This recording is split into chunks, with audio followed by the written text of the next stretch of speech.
Assalamualaikum warahmatullahi wabarakatuh. Nama saya Altaf Musekika Malik Faizal dari kelas 7B nomor absen 5.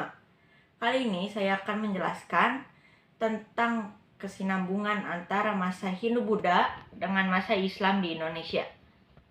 Jika dilihat dari perkembangan sejarah Indonesia, pada masa peralihan dari masa Hindu-Buddha, masa Islam ditemukan beberapa kesinambungan sejarah yang tidak terputus. Contohnya dalam bidang kebudayaan. Ada beberapa hal yang tidak bisa dihapuskan hingga kini. Kebudayaan Hindu dan Buddha yang ada sebelumnya tidak hilang begitu saja, tetapi berakulturasi menjadi perpaduan budaya yang diterima oleh masyarakat. Beberapa contoh yang menunjukkan adanya akulturasi terlihat pada hal-hal sebagai berikut. Yang pertama, seni bangunan masjid. Masjid-masjid di awal masuknya agama Islam memiliki arsitektur menara yang mirip dengan bangunan candi yang merupakan hasil kebudayaan Hindu-Buddha. Contohnya pada Masjid Kudus. Selain itu, beberapa masjid ada yang memiliki arsitektur atap bertingkat yang merupakan hasil kebudayaan Hindu-Buddha. Misalnya Masjid Demak dan Masjid Banten. Selanjutnya, seni ukir. Masyarakat Indonesia pada zaman Hindu-Buddha yang mahir membuat ukiran tetap dilanjutkan pada masa kebudayaan Islam.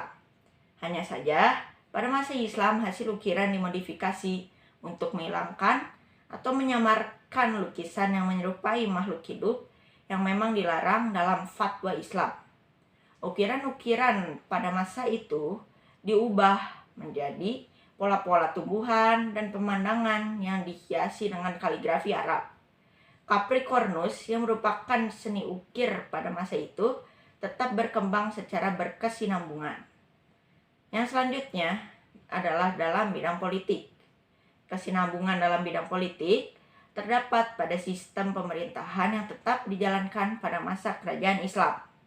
Raja-raja yang merupakan keturunan dari raja-raja pada zaman Hindu-Buddha juga tetap menjadi raja-raja pada masa Islam. Contohnya Raden Patah yang merupakan keturunan dari kerajaan Majapahit. Hanya saja pada masa kerajaan Islam, sistem kasta dihapuskan dari sistem pemerintahan. Yang selanjutnya adalah bidang kesenian.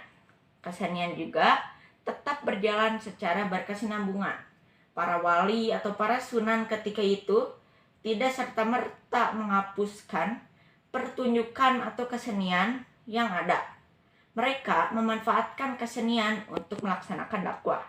Contohnya, pertunjukan wayang kulit yang sudah ada sebelumnya, dimodifikasi dengan unsur-unsur budaya Islam dalam ceritanya sehingga wayang bisa menjadi media untuk menyebarkan agama Islam. Hal ini sangat efektif untuk membuat proses masuknya Islam ke Nusantara bisa berjalan secara damai. Demikian uraian dari saya. Mohon maaf apabila terdapat kekurangan dalam penyampaian. Semoga bermanfaat ya. Wassalamualaikum warahmatullahi wabarakatuh.